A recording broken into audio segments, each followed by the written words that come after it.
பலவீனத்தின் பாதையில நீங்கள் கடந்து போய் கொண்டிருக்கீங்களா? இந்த பலவீனத்தின் பாதையிலும் ஆண்டவர் உங்களுக்கு ஒரு முடிவை கொடுக்க போகிறார். ஆமென், ஹல்லேலூயா. இல்ல நீங்க அற்ப காலமா இருக்கு அப்படின்னு சொல்லி நீங்க சோர்ந்து போய் நீங்கள் இருக்கீங்களா? இந்த அற்ப காலத்திற்கும் ஆண்டவர் முடிவை கொடுக்க போகிறார். ஹல்லேலூயா, ஹல்லேலூயா.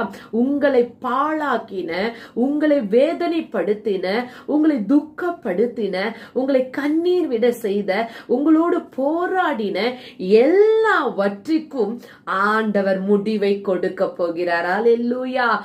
நீங்கள் தானியேல் 5ஆம் அதிகாரத்துல 26ஆம் வசனத்தை நீங்கள் வாசித்து பார்ப்பீர்கள் என்றால் அதற்கு முடிவு உண்டாக்கினார். அல்லேலூயா. எதற்கு முடிவு உண்டாக்கினார்? உங்களை பாழாக்க நினைச்ச, உங்களை அழிக்க நினைச்ச, நீங்க துக்கத்தோட இருக்கணும்னு நினைச்ச எல்லாவற்றுக்கும்